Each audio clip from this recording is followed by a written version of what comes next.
In this lesson, we'll walk through organizing, managing, and navigating the nTop notebook. Begin by opening your downloaded starter file. In this notebook, we see an imported part, to which we add a latticed intersection and merge it with the outer frame.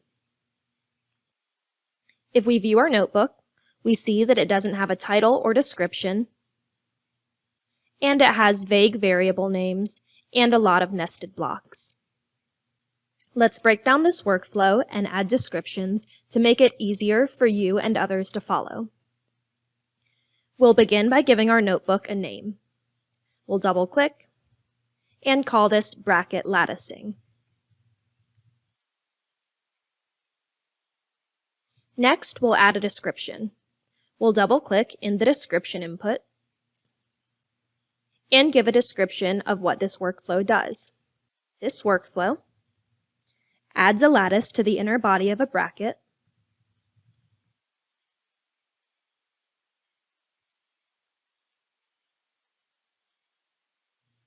and unions it to the outer body of the bracket.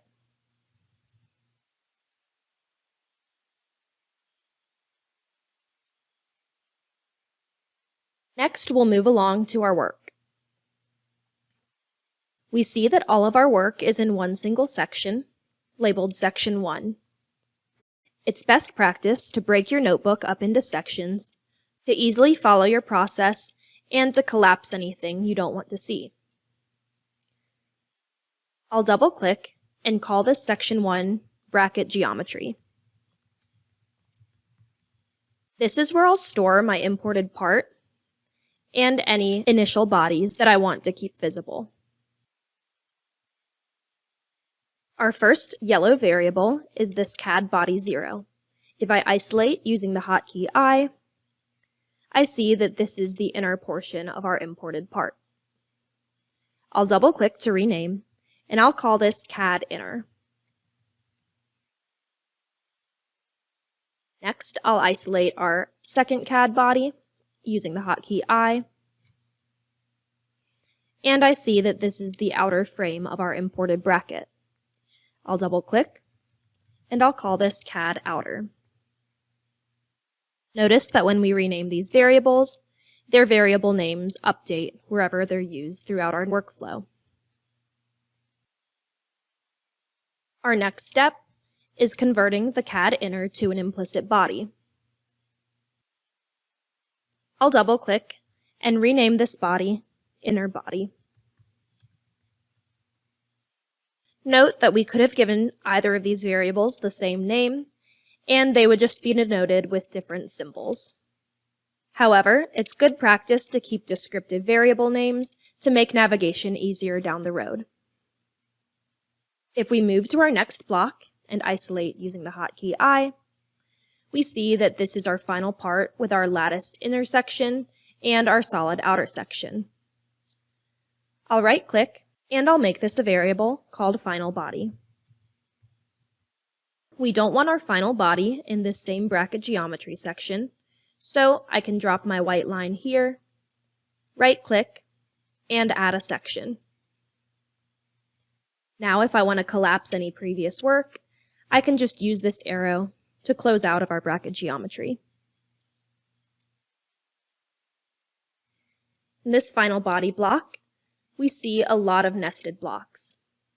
It's best practice to keep 3 or less nested blocks throughout your workbook, so let's clean this up a bit.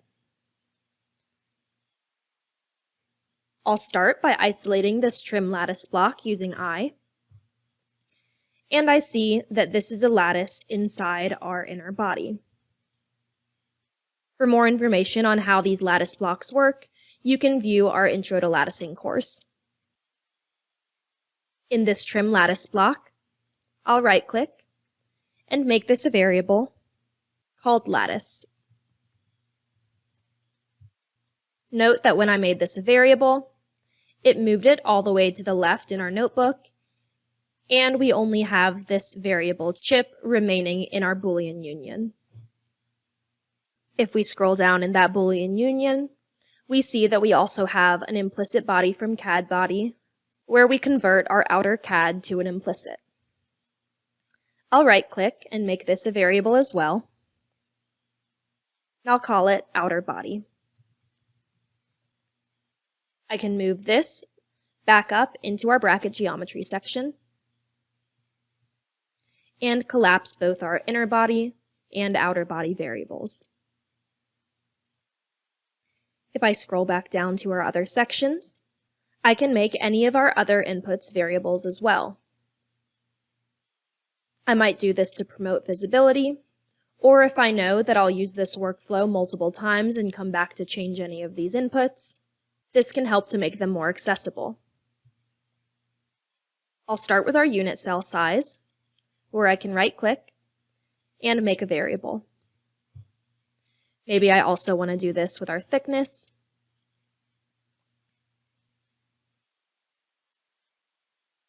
as well as our unit cell type. Again, note that when you have these variables in your notebook, their names are updated in any block that they're used. If we want to keep these 3 variables in order, we can move this unit cell to the top so that we can change unit cell, cell size, and then thickness, just as we see it in these latticing blocks. It's good practice to add descriptive comments throughout your workflow. For our unit cell, I can hover and add a comment using this icon. Here, I'll type the type of lattice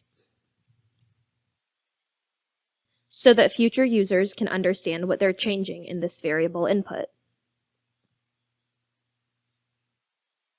If I scroll up into our geometry section, I can add a comment to our inner body saying convert the inner body of the bracket we will lattice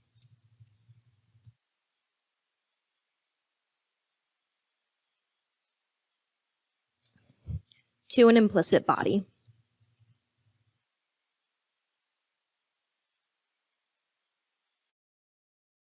I'll do the same for our outer body, saying convert the outer part of the bracket to an implicit body.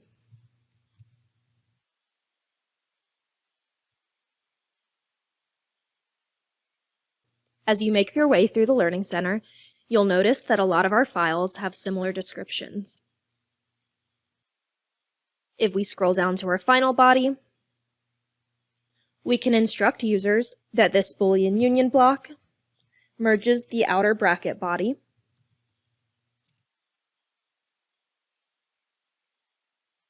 and the inner lattice structure together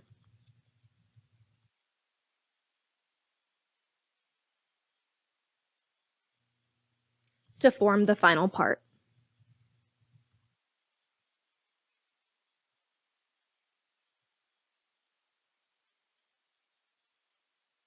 Finally, let's say we don't want this final body to be in the same section as our lattice. So we can right-click, add a section, and call this final body. We'll scroll up to our previous section and call it latticing. Now we can collapse all of our sections and easily follow each portion of our workflow. To help navigate our notebook, we can use the notebook outline by clicking this icon in the top left corner. And you can click on any of the parent blocks, which are these blocks all the way to the left,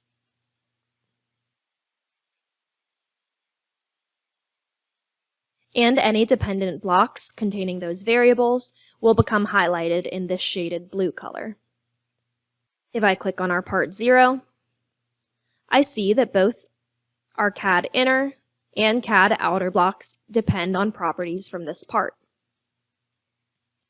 If I choose our CAD inner, I see that it's used in our inner body variable.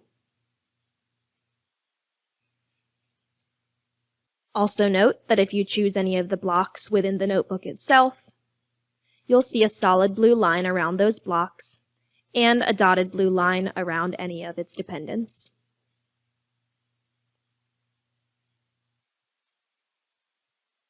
Close out of your notebook outline by re-clicking on this icon.